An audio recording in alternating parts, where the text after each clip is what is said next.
Hello everyone, आज हम discuss करेंगे इंपॉर्टेंट क्वेश्चंस रिगार्डिंग बजट। ठीक है, आई नो टाइम बहुत ही ज़्यादा कम है, इसलिए मैं आपका बहुत ज़्यादा टाइम लूँगी भी नहीं। सिर्फ उतने ही क्वेश्चंस मेंशन किए हैं मैंने यहाँ पे जो आपके एग्जाम पॉइंट ऑफ व्यू से बहुत ही ज़्यादा इंपॉर्टेंट है। ठीक है, तो बिना किसी देरी के लेट्स गेट स्टार्टेड।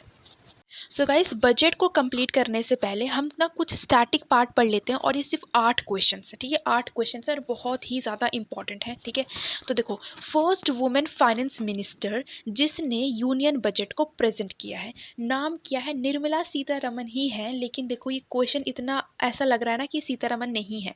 ठीक है, तो ये आंसर आप याद रखेंगे। ये जो 2023 का जो यूनियन बजट था, ये 5th बजट था। ठीक है, जो निर्मला सीतारमन जी ने पेश किया है।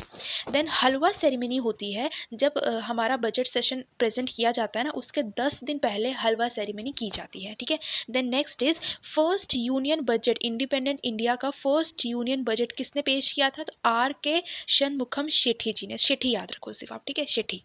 देन सबसे ज़्यादा बार यूनियन बजट को किसने पेश किया है? तो मोरारजी देसाई, जो कि फाइनेंस मिनिस्टर रह चुके हैं, इन्होंने इसको प्रेजेंट किया है। कितनी बार? 10 बार प्रेजेंट किया है, और ये ऑलरेडी मैं इकोनॉमिक्स वाली वीडियो में आपके साथ डिस्कस कर चुकी हूँ। ठीक है, देन नेक्स्ट इज एक ब्लैक बजट होता है। ये क्या होता है? जब हमारा डिफिसिट इंक्रीज हो जाता है, मतलब जब हमारा एक्सपेंडिचर इंक्रीज हो जाता है एंड इनकम या फिर रेवेन्यू कम हो जाती है, तो उसे हम कहते हैं हाई डेफिसिट, और ये ब्लैक बजट में काउंट होता है। देन 100 लैब्स, ये जो हमारा न्यू बजट आया है ना, इसमें 100 लैब सेटअप करने की बात की गई हुई है 5G सोल्यूशन के लिए। ड्रीम बजट क्या होता है? जब आप पर्सनल इनकम टैक्स को रिड्यूस कर देते हो। ऑब्वियसली सबका ही यही ड्रीम है ना कि हमारा इनकम टैक्स पे टैक्स जो है वो बहुत कम लगे, तो इसीलिए ड्रीम बजट कहा जाता है। 2017 और 18 एक फाइनेंशियल ईयर है जिसमें यूनियन बजट और रेल बजट को मर्ज किया गया हुआ था। ठीक है, तो बस ये इतने से ही इंपॉर्टेंट है, कुछ स्टैटिक पोर्शन में है। ठीक है, तो ये बहुत अच्छे से इसको आपको याद करना है। सो गाइस, हम फटाफट ये बजट को डिस्कस कर लेते हैं। इन डेप्थ कुछ नहीं पढ़ेंगे, ऊपर ऊपर वाली चीज़ें पढ़ेंगे, जो कि ऊपर ऊपर वाली चीज़ें ही आने वाली हैं। ठीक है, जो हमारा जब बजट को जब पेश किया गया, तो उसका स्पीच का ब्लू प्रिंट क्या रहा? उसका ब्लू प्रिंट रहा India at the rate 100 vision. ठीक है, now next and very important, GDP की ग्रोथ रेट कितनी एस्टिमेट की गई है फॉर द फाइनेंशियल ईयर 2023 के लिए? 7%। देन बजट को ना दो तरह से डिवाइड किया गया हुआ है। एक को ग्रीन ग्रोथ की तरफ इनका मोटिव रहा है, एंड देन एम्प्लॉयमेंट और कैपिटल इन्वेस्टमेंट की तरफ इनका मोटिव रहा है। बहुत ही इंपॉर्टेंट है ये। ठीक है, ग्रीन ग्रोथ में देखो आप क्या, जो बजट जो है वो क्या मेंशन करेगा ग्रीन ग्रोथ के चलते? Sustainable development, then carbon emission को 2017 तक ये अचीव कर लिया जाएगा। देन ये जो कैपिटल इन्वेस्टमेंट, ये क्या होता है? बेसिकली हम जो है किसी भी चीज़ का मतलब हम जो अपना मनी है ना, उसका जब इन्वेस्टमेंट किसी चीज़ के इंफ्रास्ट्रक्चर में करते हैं, तो उससे क्या होता है ना, हमारा रेवेन्यू बहुत ज़्यादा जनरेट होता है। इसे ही हम कहते हैं कैपिटल इन्वेस्टमेंट। ठीक है, बस इतना याद रखना है। देखो, ये जो 7 पॉइंट है ना, हर बजट के चलते कुछ पॉइंट्स मेंशन किए जाते हैं ना, तो इस बार 7 पॉइंट मेंशन किए गए हुए हैं, 7 पॉइंट्स। उसे क्या नाम दिया गया है? सप्तऋषि नाम दिया गया हुआ है। और इसी के चलते एक पीएम गरीब कल्याण योजना है, इसको कितने साल के लिए एक्सटेंड कर दिया गया है? 1 ईयर के लिए एक्सटेंड कर दिया गया है। एंड ये बहुत ज़्यादा इंपॉर्टेंट है, क्योंकि प्री वाले एग्जाम्स में ना ये योजना के रिगार्डिंग क्वेश्चंस आए थे। तो इसीलिए इस बजट में जितनी भी योजना की चीज़ें हैं ना, वो मैंने अच्छे से यहाँ बता दी हुई हैं, और बहुत ही ईजी है यार, याद करना बहुत ईजी है। 2 बार देख लेना वीडियो को, याद हो जाएगा। ठीक है, और कितना रुपए इसमें दिया गया है? 2 लाख करोड़ रुपीस दिए गए हुए हैं। और जो हमारे निर्मला सीतारमन जी है ना, उन्होंने इंडिया की इकोनॉमी को 5th largest in the world बताया है। कितना? 5th largest. ठीक है, अब देखो, ये जो 7 पॉइंट है, वो 7 पॉइंट कौन कौन से हैं ये देख लो पहले, क्योंकि ऑप्शंस में आ जाएंगे कि इनमें से कौन सा 7 पॉइंट का हिस्सा नहीं थे। इंक्लूसिव डेवलपमेंट, मतलब सबका साथ सबका विकास वाली चीज़। Now next is reaching the last mile, मतलब हर घर तक इन पहुंचना इनका एम है। इसमें भारत श्री एक पोर्टल स्टार्ट किया गया हुआ है, जिसमें ये बोला गया है कि जितनी भी हमारी एपिग्राफी है, एपिग्राफी क्या होती है? जो हमारी म्यूजियम मैन्यूस्क्रिप्ट्स होती है ना, उनकी स्टडी को एपिग्राफी कहते हैं। तो वो मैन्यूस्क्रिप्ट्स की म्यूजियम को डिजिटलाइज्ड किया जाएगा, सो दैट जो हमारा जो मतलब हिस्ट्री है ना, वो फ्यूचर तक पहुंच जाए, मतलब कि आगे आने वाली जनरेशन तक पहुंचे, खो ना जाए हिस्ट्री हमारी। ठीक है, उसके लिए ये पोर्टल स्टार्ट किया गया हुआ है। और ये भारत श्री का फुल फॉर्म देख लें आप, Bharat shared repository of inscription. Then third is infra and investment. इसमें तो है 3.3% ऑफ द जीडीपी का एस्टिमेशन बताया जा रहा है। अनलेशिंग पोटेंशियल, ये क्या है, इसके बेसिस पे क्या बोला जा रहा है कि डिजी लॉकर को स्टैब्लिश किया जाएगा for the use of MSME, ठीक है। देन ग्रीन ग्रोथ, फिफ्थ वाला क्या है हमारा, है ग्रीन ग्रोथ। ग्रीन ग्रोथ के रिगार्डिंग में कुछ इंपॉर्टेंट बातें आपके साथ डिस्कस करना चाहूँगी। फर्स्ट इज गोवर्धन, इसकी फुल फॉर्म देख लो आप क्या है, galvanising organic bio agro resource. इसका मेन मोटिव क्या है, इसका मोटिव ये है कि जितनी भी हमारी वेस्ट चीज़ें हैं उसको वेल्थ में चेंज कर लिया जाए, ठीक है, जैसे मतलब रिसाइकलिंग कर ली जाए, तो ये इसका ऑब्जेक्टिव है। देन ग्रीन हाइड्रोजन मिशन, ये 2030 तक अचीव करने का एम रखा गया है इसी ग्रीन ग्रोथ के चलते। द नेक्स्ट इज पीएम परिणाम, PARNAM, ठीक है, पीएम परिणाम। इसका परिणाम का फुल फॉर्म देख लें प्लीज आप, PM program for restoration awareness nourishment and amelioration of mother earth. ये बेसिकली किसके रिगार्डिंग है इतना पता होना चाहिए, तो ये रिगार्डिंग है हमारे फर्टिलाइजर्स एंड केमिकल्स के रिगार्डिंग है, ठीक है। देन मिष्टी, MISHTI, मिष्टी, ये भी ग्रीन ग्रोथ के रिगार्डिंग है। एंड देन अमृत धरोहर स्कीम, ठीक है, बस इतना आपको पता होना चाहिए, इन डेप्थ नहीं जाना है। नेक्स्ट इज यूथ पावर, ठीक है, ये भी 7 पॉइंट का 6th पार्ट है, ये 6th पॉइंट यूथ पावर है।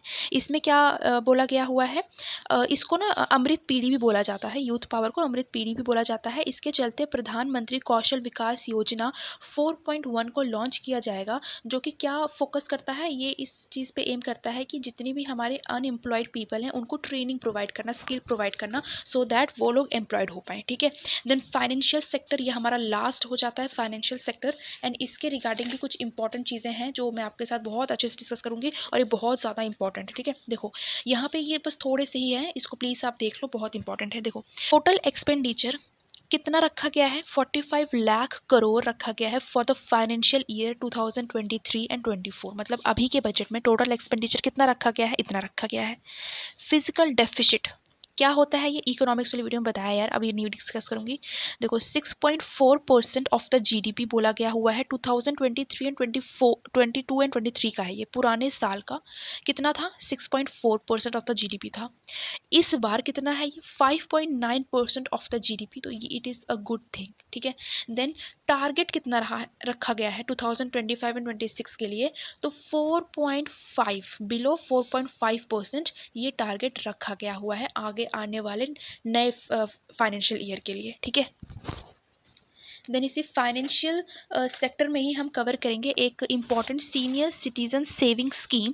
इसमें इतना याद रखना है कि पहले 15 लाख तक का मैक्सिमम डिपॉजिट हुआ करता था इस स्कीम में, बट अब इसको इंक्रीज करके कितना कर दिया गया हुआ है, 30 lakh, and this amount is important. Then Mahila Samman saving certificate, बस 2-3 न्यूज़ और है बस, ठीक है, फिर खत्म हो जाएगा ये। महिला सम्मान सेविंग सर्टिफिकेट, इसके चलते क्या बोला गया है कि जो लेडीज़ हैं, ये बेसिकली लेडीज़ के लिए है ना ये सेविंग अकाउंट, तो इसके चलते क्या बोला गया है कि 2 लाख तक डिपॉजिट किया जा सकता है, 7.5% का इंटरेस्ट रेट दिया जाएगा 2 साल के लिए ये, ठीक है। देन नेक्स्ट इज, ये थोड़ा सा इंपॉर्टेंट है, इंडिया जो है ना वो मिलेट्स का लार्जेस्ट प्रोड्यूसर माना जाता है एंड सेकंड लार्जेस्ट एक्सपोर्टर माना जाता है, ठीक है। एंड इसी मिलेट के चलते एक ना मतलब एक नाम रखा गया हुआ है स्कीम का, क्या नाम है उसका, श्री अन्ना, अन्न, ठीक है, श्री अन्न।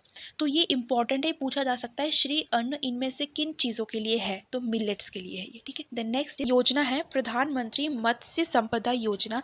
इसमें कितना बजट सेट किया गया हुआ है, 6000 करोड़ बजट सेट किया गया हुआ है। इस योजना में कौन कौन इंक्लूडेड है, कौन कौन से सेक्टर्स, तो फिशरीज हो गया, micro entrepreneurs and small entrepreneurs, तो बेसिकली MSME सेक्टर, ठीक है।